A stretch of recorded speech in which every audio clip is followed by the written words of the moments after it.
Oh, oh, oh, oh, oh.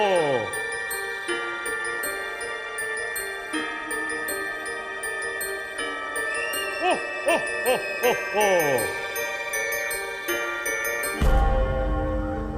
Merry Christmas.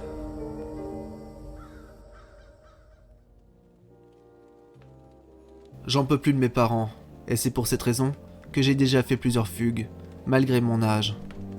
Ah oui, pardon, je m'appelle Romain et j'ai 14 ans.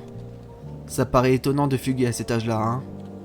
Mais si vous auriez les mêmes parents que j'ai, vous comprendriez sûrement ce que je ressens. Bon, sans rentrer dans les détails, mes parents me maltraitent. C'est la raison pour laquelle je fais ces fugues, afin de fuir le plus loin possible de ces monstres, notamment à cause de leur comportement abject à mon égard. Tiens, j'ai un exemple pour vous. Toutes les fois où je faisais une fugue, après quelques heures, voire quelques jours plus tard, je me faisais toujours attraper par la police qui me ramenait systématiquement chez moi. À peine passé le pas de la porte, je ne revoyais pas la lumière du jour avant un bon moment, car mes bourreaux m'enfermaient dans la cave. Ça allait de quelques heures à quelques jours. Pendant ma détention, j'avais uniquement le droit à une ration d'eau et de nourriture journalière. Pire qu'un prisonnier. Mais ça, c'était rien avant cette maudite nuit du 24 décembre. Il y a de cela 3 jours. Ce soir-là, j'avais encore pris la fuite. Il faisait nuit et la température était glaciale. Il devait être dans les environs de minuit quand j'étais en train de marcher en pleine forêt, une torche électrique en main. Quelques petits flocons de neige tombèrent en virevoltant. À ce moment-là, l'idée de m'abriter afin de faire un feu pour me réchauffer me traversait l'esprit. Je ne voulais pas mourir de froid, d'autant plus que je ne sentais presque plus le bout de mes doigts. Mais cette idée s'en alla quand j'entendis des bruits de grelots dans la nuit.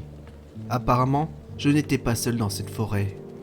Intrigué, je décida de me rendre vers ce bruit assez étrange.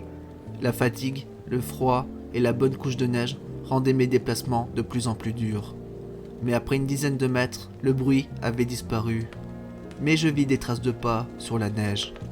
Ces traces allaient et repartaient depuis une souche et sur une distance de 3 mètres environ. Et les traces s'arrêtèrent net dans la neige. Mais personne, comme si que celui ou celle s'était évaporé. Et la chose encore plus étrange, c'était ce maudit cadeau qui était posé sur la souche. Qu'est-ce que ça foutait ici, dans un endroit pareil? Pourquoi ce cadeau abandonné en pleine forêt et qui était posé sur cette souche? Je ne le savais pas, mais j'avais une furieuse envie de l'ouvrir. Ce que je fis, là, était l'erreur de ma vie. Après l'avoir ouvert, je vis à l'intérieur une petite figurine, vraisemblablement en porcelaine, représentant un couple avec un bébé dans leurs bras. Cette représentation me mit les larmes aux yeux. Cet objet symbolisait l'amour que mes parents m'ont jamais donné, mis à part des coups. Tout en essuyant mes larmes, je décida de prendre cette petite figurine. À l'instant où Romain toucha la figurine, sa vie bascula dans l'enfer. Inutile de vous dire que cet objet bien qu'ordinaire n'avait rien d'anodin. En effet, cette figurine fut confectionnée par le Père Noël, et sur la demande des parents de Romain, avait la particularité à ces derniers de retrouver leur fils n'importe où et à n'importe quel moment. Depuis cette nuit, il ne se passait pas un moment pour le petit garçon sans que ses parents ne le retrouvent, et ce, même dans les endroits où il pouvait se cacher. Comprenant que c'était l'objet qui était la cause de cette traque irréelle, Romain l'avait jeté, espérant que tout cela cesse.